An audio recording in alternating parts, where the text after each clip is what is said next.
Juan 14, 21.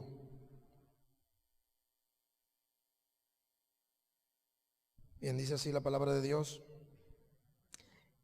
El que tiene mis mandamientos y los guarda, ese es el que me ama. Esto es Cristo hablando.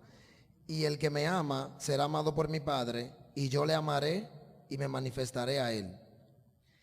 Le dijo Judas, versículo 22, le dijo Judas, no el Iscariote, Señor, ¿cómo es que te manifestarás a nosotros y no al mundo? Respondió Jesús y le dijo, el que me ama, mi palabra guardará, y mi Padre le amará, y vendremos a él y haremos morada con él. El que no me ama, no guarda mis palabras, y la palabra que habéis oído no es mía, sino del Padre que me envió. Bien, oremos. Señor y Dios nuestro, venimos esta noche ante tu presencia, pidiendo, Señor, que tú nos hables a través de tu palabra. Queremos, Señor, encomendar todo lo que se hará en esta noche, todo lo que el predicador, que es tu instrumento, a través del cual tu palabra es predicada, que él sea guiado en todo momento por tu Santo Espíritu, Señor. Utiliza tu palabra, Señor, ya que ese es el medio a través del cual tú te has propuesto salvar a los pecadores. Te pedimos, Señor, y te imploramos que seas tú en todo momento y que tomes el control de todo. Gracias te damos, Señor, por tu palabra. En el nombre santo de tu Hijo amado Jesús. Amén. Bien, hermanos, hay un sentimiento muy conocido por nosotros, quizá el sentimiento que más se promueve en toda, o se ha promovido en toda la historia de la humanidad. Y ese sentimiento es el amor. El amor es un sentimiento que ha sido protagonista de muchos hechos históricos, de muchos eventos. Ha sido un sentimiento que ha causado inspiración a diferentes artistas, a poetas, a escultores, a pintores. También ha sido un sentimiento que ha causado mucha controversia a través de la historia. Según la Real Academia de la Lengua Española, miren la definición del término amor que podemos encontrar en la Real Academia de la Lengua Española. Dice que el amor es un sentimiento intenso del ser humano que, partiendo de su propia insuficiencia, necesita y busca el encuentro y unión con otro ser. O sea, el amor es un sentimiento de dos vías. Cuando una persona ama, espera recibir a cambio precisamente eso, amor. Si alguien que ama, lo que espera recibir a cambio de ese amor es otra cosa que no es amor, entonces eso que esa persona está sintiendo no es amor, es interés por esa otra cosa. Porque el amor solo puede interesarse por amor. Esa es la característica principal de este peculiar sentimiento. Tiene una necesidad de correspondencia porque es un sentimiento de dos vías.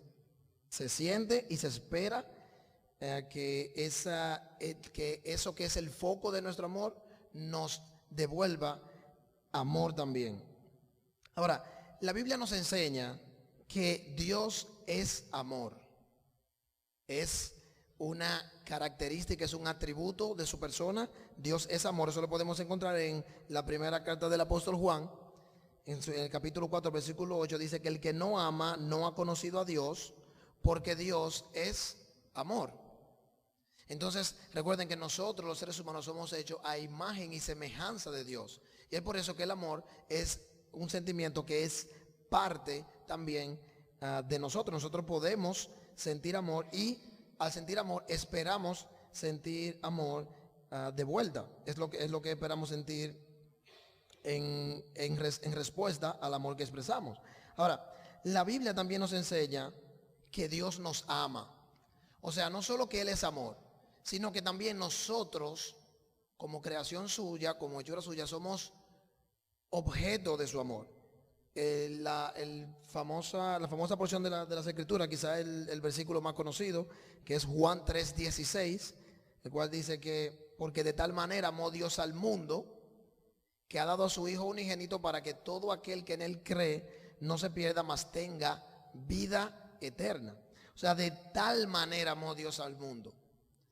Le está dando ahí un tono, le está dando un enfoque a la forma en la que Dios amó, la intensidad con que Dios sintió ese amor por nosotros, que nos hizo objeto de su amor. Fue tal, porque recuerden que Dios es infinito. Entonces, el amor, los otros atributos de Dios pueden también representarse de una forma infinita.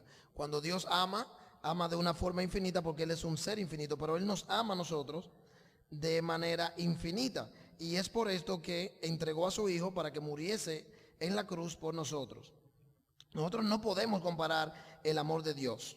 Por más que nosotros tratemos de imitar el amor de Dios, es nuestro deber como cristianos, los que somos creyentes, imitar a Dios. Pero el amor que Dios sintió por nosotros fue tal que Él dio el primer paso para acercarse a nosotros una vez que nosotros habíamos estado perdidos. Y es este sentimiento precisamente el que mueve a Dios a querer salvarnos. Fue su amor y su compasión para con nosotros.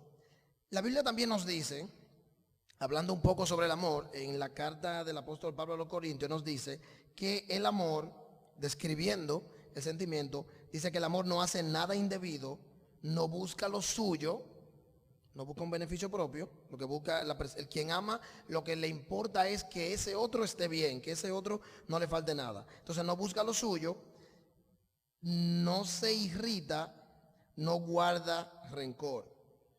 Son de las características principales de este sentimiento, que es el amor, y que es el sentimiento con el cual Dios se proyectó hacia nosotros. Fue el sentimiento con el cual nosotros nos hicimos objeto de ese gran amor. Ahora bien, volviendo al texto que recién leímos, dice en el versículo 21 del capítulo 14 de Juan: el que tiene mis mandamientos, hablando Jesús a los discípulos, dice: el que tiene mis mandamientos y los guarda, ese es el que me ama. Y el que me ama será amado por mi Padre, y yo le amaré y me manifestaré a él. Luego le dijo Judas, no el Iscariote, sino Judas. Este Judas es Judas Tadeo, el cual es mencionado en el Evangelio de Mateo cuando se enumera a los apóstoles. Mateo 10 del 2 al 4. Ahí se enumera el nombre de los apóstoles, de los 12 apóstoles, y ahí se destaca, se establece, se denota que este Judas, que no es Judas el Iscariote, no es Judas que traicionó a Cristo, es Judas Tadeo. También Judas Leveo, cuyo sobrenombre, cuyo apodo era Tadeo. Entonces a este Judas le dice a Cristo: Señor, ¿cómo es que te manifestarás a nosotros y no al mundo? Respondió Jesús y le dijo: el que me ama, mi palabra guardará, y mi Padre le amará, y vendremos a él y haremos morada con él. Mas el que no me ama, no guarda mis palabras, y la palabra que habéis oído no es mía, sino del Padre que me envió. Esta escena tiene lugar, básicamente, es en una reunión que el Señor Jesús tuvo, conocida como la reunión del aposento alto. En esta reunión que el Señor Jesús tuvo con sus apóstoles, esta fue la escena previa a su arresto y a su crucifixión. Desde el capítulo 13 de Juan, nosotros encontramos todo lo que Cristo les enseñó, lo que el Señor Jesús les estuvo enseñando a los apóstoles en esta pequeña reunión. En esta pequeña reunión también fue donde, o sea, decimos pequeña porque fue una reunión íntima con sus discípulos, pero esta reunión fue tan importante que abarca desde el capítulo 13 hasta el 17 de Juan. O sea, en todo el Evangelio de Juan, del 13 al 17, ya al 18, que es cuando entonces el Señor Jesús es va parte de esa reunión a Getsemaní y entonces es arrestado y todo eso. Esta reunión es tan importante que ocupa más de 3 capítulos del Evangelio de Juan. Imagínense, en el Evangelio se narra la vida de Cristo, la vida de Jesús en la tierra y su obra, su ministerio, todo lo que Él enseñó, todo lo que Él estableció, su muerte y resurrección. Y en esta reunión que ocurrió en una noche, estamos hablando de la vida de Cristo, ¿verdad? Y esto que ocurrió en una noche ocupa o se toma de 3 a 4 capítulos en Juan, tratar todo lo que se habló en esa reunión. Entonces miren el nivel de importancia que tuvo esta reunión y las enseñanzas que hay en todo lo que Cristo les predicó y les enseñó a los discípulos en esa noche. Ahora bien, los discípulos no comprendieron parte de lo que el Señor les enseñó. Y muchas de las cosas que el Señor enseñó en esta reunión fueron comprendidas luego de que el Señor Jesús murió, fue arrestado, fue crucificado, murió, resucitó y luego ascendió a los cielos. Cuando el Espíritu Santo entonces viene, que Jesús le había prometido, entonces muchas de todas estas enseñanzas y todas estas cosas, como ya el mismo Cristo les había dicho, les sería recordado a los apóstoles por el Espíritu Santo. Es por eso que nosotros encontramos que los evangelios son tan precisos. Una vez te dice, ¿y cómo ellos recordaron tantos detalles? Cuando uno mismo a veces no recuerda la cosa que hizo ayer, ni que hizo antes de ayer. La razón es porque cuando ellos escribían todo esto era bajo la inspiración del Espíritu Santo. Entonces ya Cristo les había dicho que el Espíritu Santo era quien les iba a recordar todas las cosas que Cristo ya les había enseñado. Sabemos que la Biblia fue escrita bajo la inspiración del Espíritu Santo. Fue el Espíritu a través de los escritores que inspiró todo lo que se escribió en el Antiguo, tanto en el Antiguo como en el Nuevo Testamento. Pero en este fragmento, en Juan 14, del 21 al 24, hay por lo menos 3 enseñanzas que podemos obtener nosotros y que se puede también aplicar tanto para los creyentes como para los amigos que se encuentran aquí en esta noche, que desean conocer del Señor, que vinieron a escuchar la palabra de Dios. La primera enseñanza que podemos encontrar en este fragmento de las Escrituras es que en este fragmento el Señor Jesús nos ayuda a identificar a el que ama a Cristo. Nos ayuda a identificar. Aquí podemos encontrar cómo nosotros identificamos quién es el que ama a Cristo y quién no le ama. Oigan cómo dice el versículo 21. Dice el Señor hablando: el que tiene mis mandamientos y los guarda, ese es el que me ama. En pocas palabras, quien me ama, la forma en la que yo quiero que quien me ame me demuestre mi amor, la forma como ustedes van a saber quién me ama a mí, es simplemente quien obedece, quien sigue los mandamientos que yo les dejo, los mandamientos que yo les estoy dando. Esa es la forma de nosotros poder identificar quién es el que ama a Cristo. Otra enseñanza que nosotros podemos tener todo esto es de qué es lo que implica el amar a Cristo. ¿Qué es lo que implica amar a Cristo? Y como ya el Señor dijo, el que tiene mis mandamientos y los guarda, ese es el que me ama. En pocas palabras, lo que implica amar a Cristo en primer lugar es obedecerle. El verdadero amor a Cristo, eso es lo que produce obediencia. Es la forma visible de nosotros poder entender, poder manifestar amor hacia el Señor. Es obedeciéndole continuamente. Pero, ¿cómo podemos nosotros obedecerle? Al final de la década de los 90, entre mediados y final de la década de los 90, hubo una frase que surgió como un movimiento muy popular entre la iglesia cristiana y también la iglesia católica, parte de la iglesia católica. este movimiento que surgió, lo que establecía, o sea, se basaba en una frase. La frase, lo que decía, estaba compuesta por un acrónimo en inglés, que el acrónimo lo que dice es WWJD o WWJD. Lo que este acrónimo resumía era la frase en inglés, What would Jesus do? Traducido al español sería, ¿qué haría Jesús?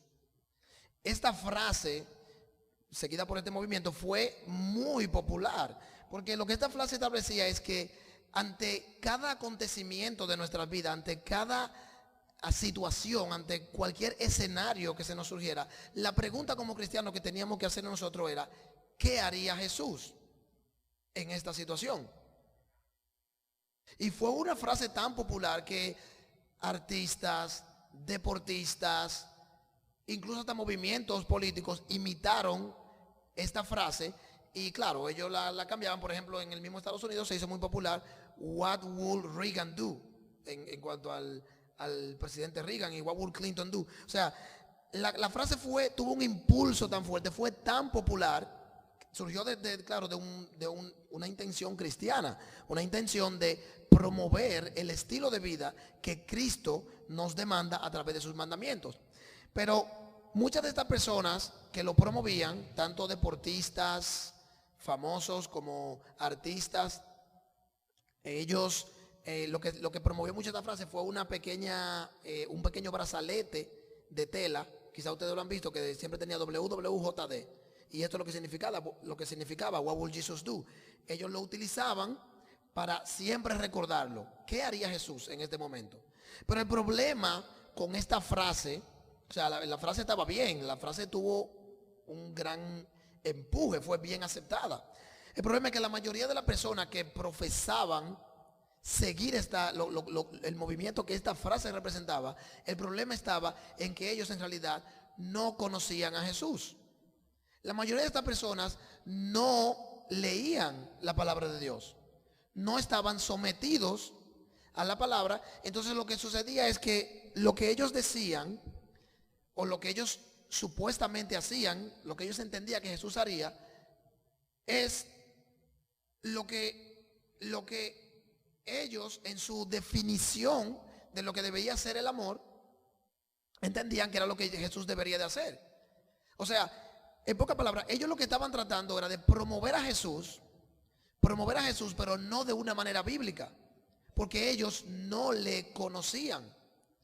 Ellos simplemente en cualquier situación querían involucrar esta frase y decir, bueno, por ejemplo, voy a poner un ejemplo. Quizás Jesús, por ejemplo, estableció, por ejemplo, que debemos de amarnos, ¿verdad? El que se enoja con su hermano, ya en su corazón lo mató. Es la forma en cómo Dios ve el pecado de nosotros. Nosotros debemos de tratar de no enojarnos con nuestros hermanos, porque Cristo dice, quien se enoja con su hermano, su corazón lo mató. Cristo también dijo, quien mira a una mujer para codiciarla, ya adulteró con ella en su corazón, por ejemplo, ¿verdad? Pero estas personas no sabían este tipo de cosas que Cristo había dicho. Ellos simplemente suponían que, bueno, si tú no haces esto, si tú no haces lo otro, ya Jesús reaccionaría de esa manera ante cierta situación. Pero lo cierto es que si nosotros no conocemos a Jesús, entonces no podemos honrar esta frase, porque no sabríamos cómo Jesús reaccionaría ante ciertas situaciones. Quizá cualquiera de ustedes, por ejemplo, quisiera agradarme a mí y diría, bueno, yo quiero mucho al hermano Handry, yo le quiero agradar, déjame yo regalarle, por ejemplo, una malta india para agradarle. Pero quizá si usted no me conoce primero, usted no va a saber, por ejemplo, que a mí me desagrada totalmente esa bebida. No es que me desagrade, si alguien quiere regalármela, pues yo, bienvenida sea, pero es solamente poniendo un ejemplo de cómo nosotros, para amar, primero debemos conocer, porque nadie puede amar lo que no conoce. ¿Cómo vas tú a agradar a esa persona si ya vimos que el amor, el principal enfoque de ese sentimiento es agradar a la persona a la que amamos, y no tanto agradarla, sino procurar el bien de esa persona? Y si no conocemos a esa persona, no sabemos qué le hace daño, qué no le hace daño, tratando quizá de agradarle, lo que podemos es hacerle un daño. Y esto fue el daño, no daño, pero la mala, el mal uso que se le dio a esta frase de parte de todas estas personas que en realidad no conocían a Cristo, pero estaban promoviendo este movimiento. La teología, hermanos, el conocimiento sin la práctica, el conocimiento de Cristo, de la Biblia, pero sin practicarla, solamente lo que nos deja entendido es que no hemos comprendido el mensaje del Evangelio. Y es por esto que para nosotros expresar nuestro amor a Dios debemos conocer sus mandamientos y honrarlos. Es en obediencia. El mundo hoy en día nos dice muchas cosas. Nos dice muchísimas cosas, y quizás algún amigo aquí en esta noche que ha escuchado muchas cosas de que, bueno, Jesús no haría eso si tú, por ejemplo, te rehusas a hacer tal o cual cosa, si al final es para un bien común, con una intención de un bien común, pues Cristo como quiera lo haría. Pero en realidad hay muchas cosas que están siendo escondidas detrás de este tipo de mensaje, que están muy malintencionadas y que llevan un enfoque en vez de acercarnos a Cristo, nos alejan del Señor. Nos alejan porque nosotros desobedecemos por no conocer sus mandamientos. Entonces, dicho esto, lo que podemos también obtener de este pasaje es que es una exigencia que el Señor nos hace. El Señor nos exige que le obedezcamos. Oiga, como es que dice: el que tiene mis mandamientos y los guarda, ese es el que me ama. El que tiene mis mandamientos y los guarda, ese es el que me ama. Y el que me ama será amado por mi Padre, y yo le amaré y me manifestaré a él. Eso es lo que dice en el versículo 21. Ahora, en el versículo 23, Cristo dice, respondió Jesús y le dijo: el que me ama, mi palabra guardará, y mi Padre le amará, y vendremos a él y haremos morada con él. 24, el que no me ama no guarda mis palabras, y la palabra que habéis oído no es mía, sino del Padre que me envió. En pocas palabras, cuando nosotros estamos obedeciendo la palabra de Cristo, cuando estamos obedeciendo su palabra, estamos obedeciendo la palabra del Padre, porque la palabra de Cristo, como dice aquí el versículo 24, la palabra que habéis oído no es mía, sino del Padre que me envió. Todo lo que Cristo habló, todo lo que Cristo dijo, todo lo que Él enseñó, es precisamente lo que el Padre quería que Él enseñara. Es lo que el Padre le encomendó a Él para que enseñase. Y bueno, claro, quizás muchos de nosotros diríamos, bueno, Cristo dijo eso porque claro, Él es el Hijo de Dios. Es muy fácil tú decir: obedece a mi Padre. Pero no, hermanos, Cristo nos exige, nos pide que le amemos, pero que le obedezcamos, pero Él conoce la obediencia total y plenamente. El Señor Jesucristo es el pionero, hermanos, de la obediencia. Abran su Biblia, bueno, acompáñenme en Filipenses, capítulo 2, versículo 5. Oigan lo que dice Filipenses, capítulo 2, versículo 5. El apóstol Pablo exhorta aquí a la iglesia de los filipenses, les dice en el versículo 5: haya pues en vosotros este sentir que hubo también en Cristo Jesús. En pocas palabras, ustedes deben de sentir lo mismo que Cristo sintió.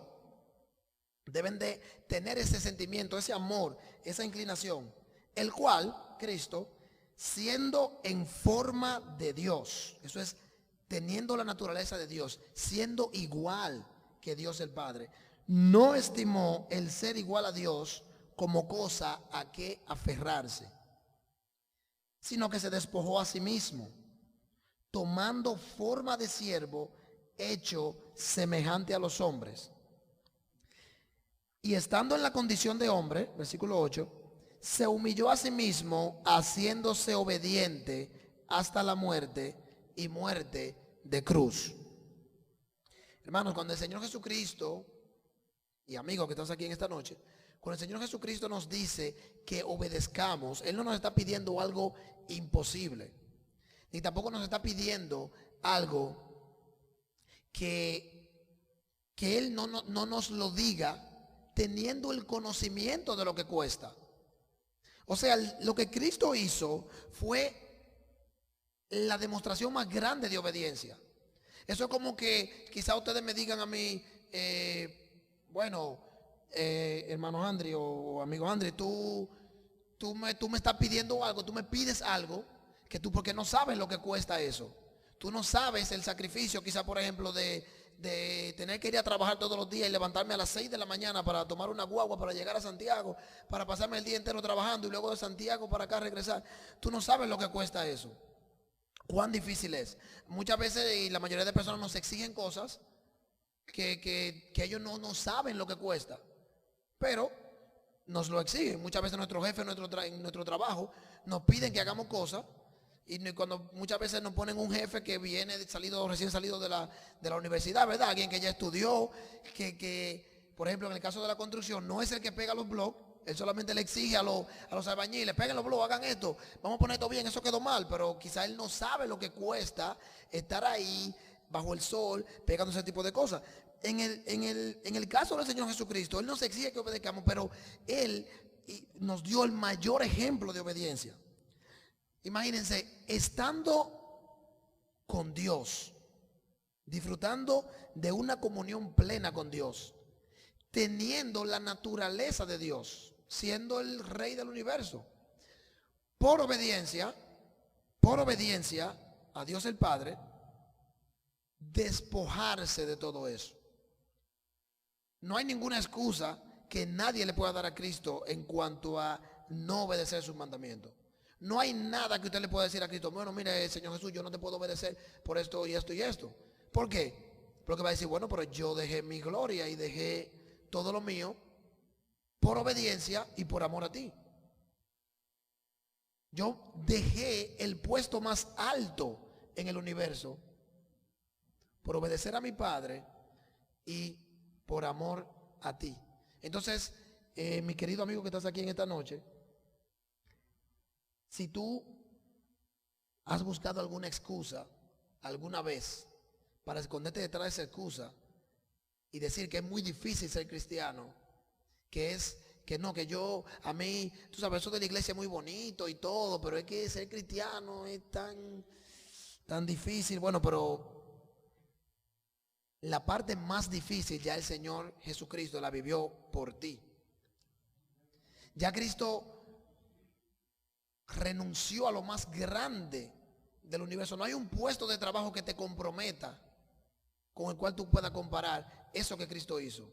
Y no solo eso, miren cómo dice en la misma carta, en el mismo pasaje de Filipenses capítulo 2, en el versículo 7 dice, sino que se despojó a sí mismo tomando forma de siervo, hecho semejante a los hombres. No fue solamente que Él dejó su gloria para venir, fue que Él dejó su gloria para venir entonces a lo más bajo y ser el último de los hombres. No solamente ser un hombre, sino tomar forma de siervo, ser el servidor de los hombres. Y estando ya en esa condición ya de ser lo último, de ser el primero en la fila, pasar a ser el último, se humilló a sí mismo. Se humilló, haciéndose obediente hasta la muerte y muerte de cruz. Estamos hablando de que esto es una manifestación plena y clara de el amor de Cristo hacia nosotros. Esto es amor. Abandonarlo todo para quedarse con nada y venir a sufrir el más grande sufrimiento por ti. ¿Qué excusa hay válida? ¿Qué buen argumento tienes tú para excusarte ante Cristo? Cuando obviamente Él hizo el más grande sacrificio por amor y por obediencia. Entonces no hay excusa que valga, no hay pero que valga no hay pero que valga para nosotros excusarnos con el Señor. Cuando el Señor Jesucristo dice mis mandamientos, el que tiene mis mandamientos, versículo 21, mis mandamientos, eso abarca toda la revelación del Padre. Porque Cristo, habló de parte del Padre. Como ya dijimos, Cristo, todo lo que enseñó, todo lo que dijo, fue lo que escuchó del Padre. Esto también lo vemos en Juan, unos capítulos más atrás, en Juan 12:49. Cristo dijo, porque yo no he hablado por mi propia cuenta, el Padre que me envió, Él me dio mandamiento de lo que he de decir y de lo que he de hablar. Por tanto, todo lo que Cristo dijo y todo lo que enseñó fue lo que el Padre le encomendó que hiciese. Todo eso Él lo hizo en obediencia y por amor a nosotros. Pero ¿qué otra enseñanza podemos obtener de este fragmento de las Escrituras? De Juan 14:21 al 24. ¿Qué otra enseñanza? Bueno, otra enseñanza es que aquí se nos muestra cuáles son las consecuencias o los beneficios de amar a Cristo. Cuán importante es que nosotros amemos a Cristo. Mira lo que dice en el versículo 21. Nuevamente, dice, el que tiene mis mandamientos y los guarda, ese es el que me ama. ¿Y qué pasa con el que me ama? Cristo dice, y el que me ama será amado por mi Padre. O sea, el nosotros amar a Cristo, mis queridos hermanos y amigos, el nosotros amarle, ya vimos que el amarle conlleva someternos a sus mandamientos, hacer todo lo que el Señor Jesús nos dejó establecido que hiciésemos, todo lo que Él deja establecido en su palabra. El nosotros amarle a Él nos trae como consecuencia que el Padre, que Dios el Padre, nos amará. Y el que me ama, el que tiene mis mandamientos y los guarda, ese es el que me ama, y el que me ama será amado por mi Padre. Esto también es una alusión a la unidad de Dios el Padre y de Cristo. Alude a su unidad. O sea, usted ama a Cristo y el Padre inmediatamente le va a amar a usted. Pero ya vemos lo que conlleva amar a Cristo, lo que tenemos que hacer para demostrar nuestro amor por Cristo.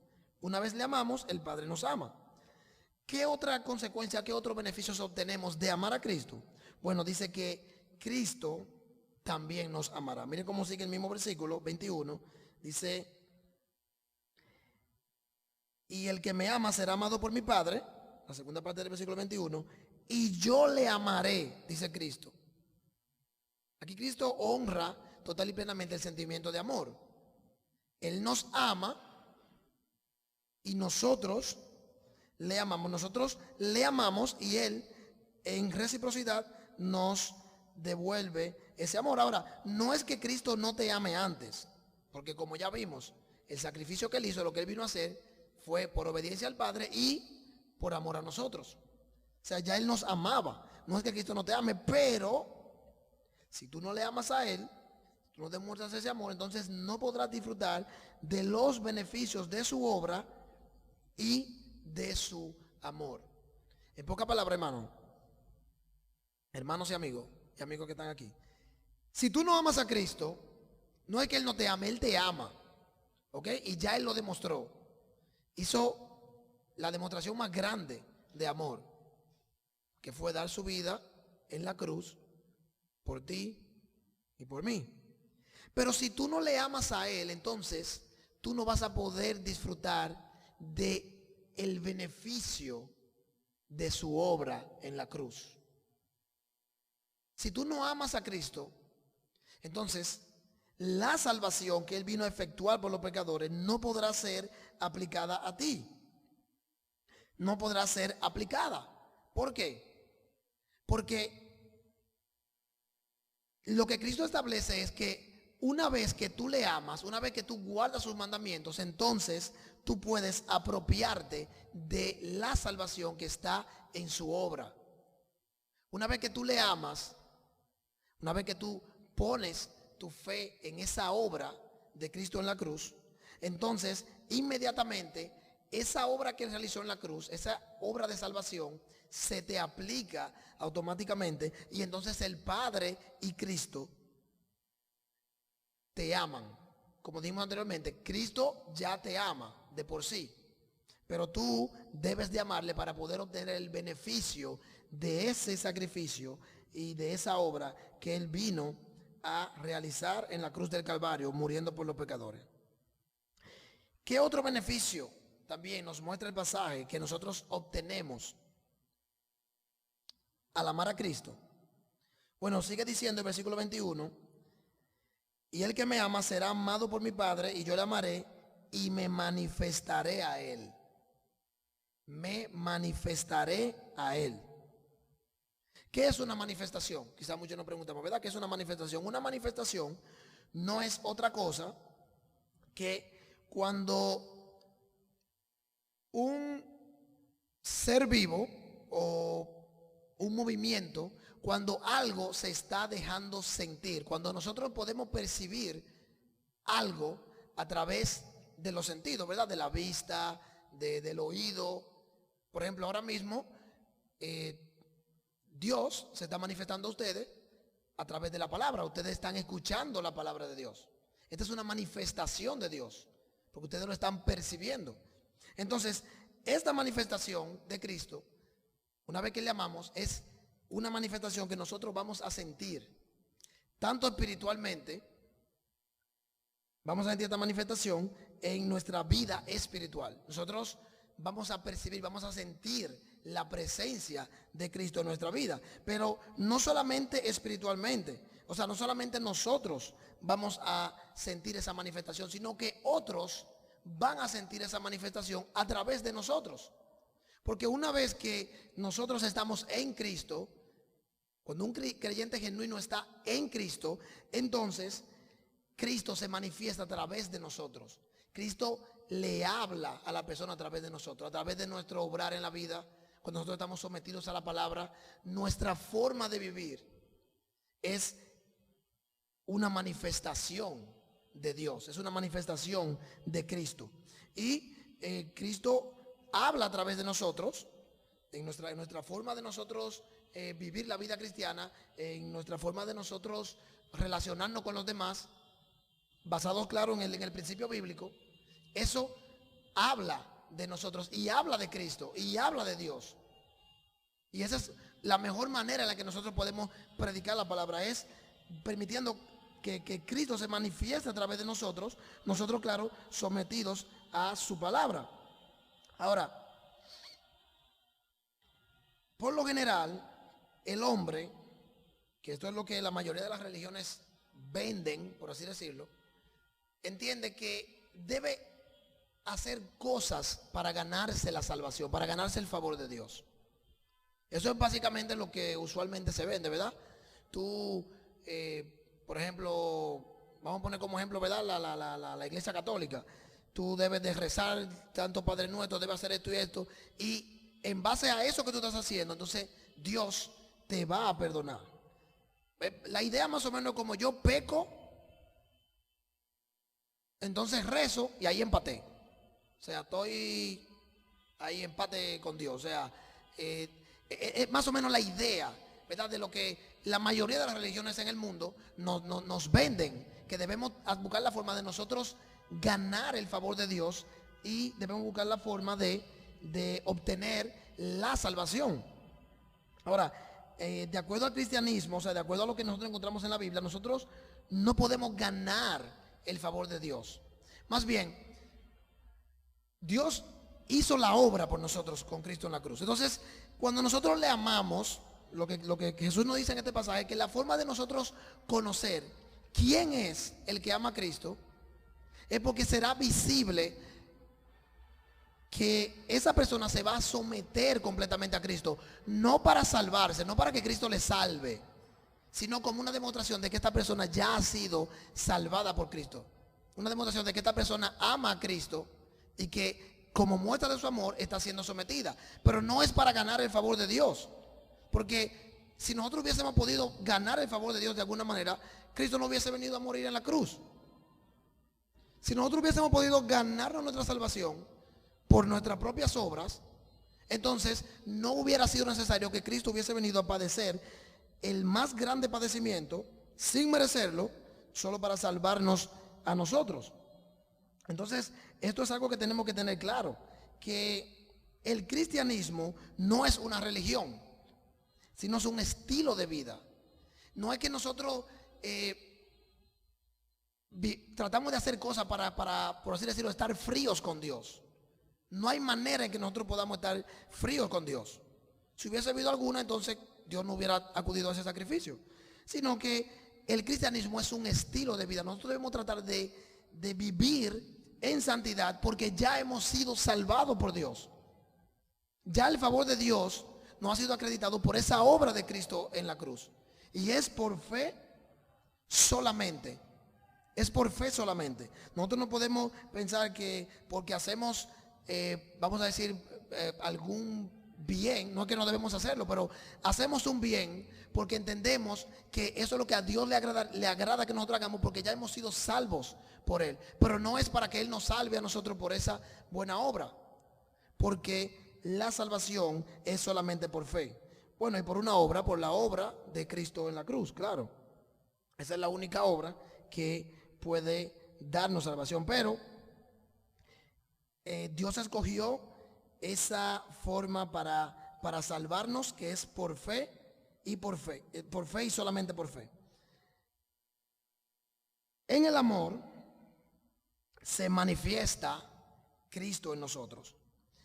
Segunda carta del apóstol Juan, capítulo 1, versículo 6, dice: y este es el amor, que andemos según sus mandamientos. Esta es la forma de nosotros manifestar el amor, que andemos según lo que Cristo mandó, lo que Cristo nos mandó a que hiciésemos. Pero también dice: y este es el mandamiento, que andéis en amor, como vosotros habéis oído en el principio. En pocas palabras, seguir los mandamientos de Cristo es igual a una demostración del amor a Cristo. Y una demostración del amor a Cristo es seguir los mandamientos. O sea, son palabras recíprocas. La obediencia va de mano con el amor. Eso es lo que nos enseña la Escritura.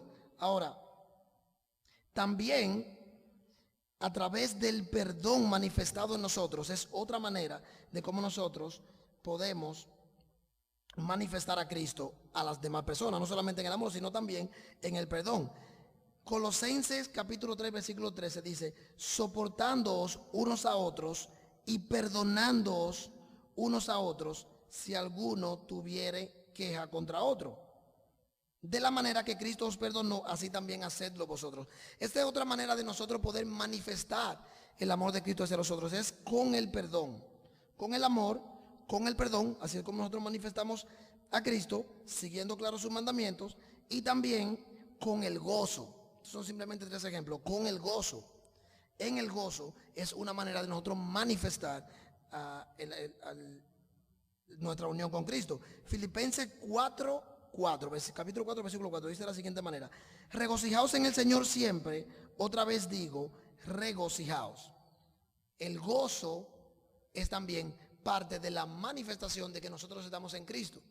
El amor, el perdón, el gozo, y hay un sinnúmero de otros sentimientos y de otras formas en las que podemos manifestar el amor de Cristo en nosotros y nuestra unión con Cristo. Ahora, esta manifestación incluye a Dios relacionándose con nosotros como Padre y amigo, y a Jesús como Salvador. Esto es lo que incluye esta manifestación. Otro beneficio que tenemos, otro beneficio que podemos encontrar en este fragmento de las Escrituras, de amar al Señor Jesucristo, de nosotros manifestar nuestro amor hacia Él, es que Cristo y el Padre vendrán a morar con esa persona. Oigan cómo dice el versículo 23. Respondió Jesús y le dijo: el que me ama, mi palabra guardará, y mi Padre le amará, y vendremos a Él y haremos morada con Él. Y haremos morada con Él. En la Nueva Versión Internacional, una traducción de la Biblia, esta parte se traduce como viviremos en Él. Viviremos en Él. Y es por esto que la manifestación de Cristo es posible una vez que nosotros nos sometemos a Él, una vez que nosotros le amamos. Es así como es posible manifestarle, es porque Él vive en nosotros. Es porque el Padre y Cristo vienen a ser morada. Nuestro cuerpo es templo de su Santo Espíritu, del Espíritu Santo. Entonces el Padre y el Hijo están en nosotros y por eso es que nosotros podemos manifestarle de esa manera. También podemos manifestarle a través de esa comunión, una vez que ellos están en nosotros, de la comunión que es en el Espíritu Santo. El Espíritu Santo viene a morar en nosotros porque nosotros pasamos a ser templo del Espíritu y es por eso que le podemos manifestar. Y así es como nosotros podemos manifestar el amor de Cristo una vez que nosotros le amamos. Una vez que nosotros le amamos, entonces todo esto que hemos visto, toda esta manifestación, entonces se pueden producir. Entonces el amor y la obediencia a Cristo son totalmente inseparables. Nosotros no podemos decir que amamos a Cristo si no le obedecemos. Entonces, si no le obedecemos, no podemos decir que le amamos. Y si no le amamos, entonces no podemos obtener los beneficios que Cristo nos da por su muerte en la cruz y esa gran salvación que Él efectuó por nosotros. Los amigos, si hay algún amigo aquí presente en esta noche, le invitamos a que venga a amar a Cristo, a que se decida por amar a Cristo. No quieras, mi querido amigo, amar a Cristo de la forma que el mundo enseña, que es la forma errónea, porque no es la forma que Él establece. La forma que Él establece es siguiendo sus mandamientos. Ámale como Él dice. Ámale como Él está estableciendo en su palabra. Y una vez que tú le ames de esa forma, Él ya te amó primero. Así dice un himno, si no me recuerdo. Porque Él me amó a mí. O sea, Cristo nos amó primero y nos demostró que sí, que en verdad era un amor genuino, porque Él hizo un gran sacrificio por nosotros. Ámale, obtén esa salvación que es en Cristo. Manifiesta a Cristo en tu vida. Y tú podrás disfrutar de esta gran salvación. Podrás salvar tu alma y de esta manera estar en la presencia del Señor por la eternidad. Bien, oremos. Padre, gracias, Señor, por tu palabra. Gracias porque ella es viva y eficaz. Y tu Santo Espíritu, Señor, la aplica en los corazones de los pecadores. Y una vez que tu Santo Espíritu le da vida a ese pecador que está muerto espiritualmente y le transforma a través de tu palabra, entonces ocurre ese gran milagro, esa resurrección espiritual con la que tú nos favoreces, Señor. Te queremos implorar en esta noche, Señor, que tu Santo Espíritu utilice tu palabra y la aplique en los corazones de esa persona, Señor, de esos pecadores que necesitan tu salvación. Pero que también tu palabra sirva, Señor, de edificación a tu pueblo. Que meditemos en ella, Señor, de día y de noche. Que manifestemos tu gran amor, como lo dice tu palabra, obedeciendo, Señor, tus mandamientos. Te queremos pedir, Señor, queremos abogar por tu misericordia para que tú hagas la obra, Señor, de salvación en los corazones de los pecadores, Señor. Bendice esta iglesia, Señor, esta congregación, y permítenos, Señor, seguir proclamando tu palabra con denuedo, y que tu palabra, Señor, siga siendo expandida y aplicada, Señor, por tu Santo Espíritu. En el nombre de Jesús, tu Hijo amado. Amén.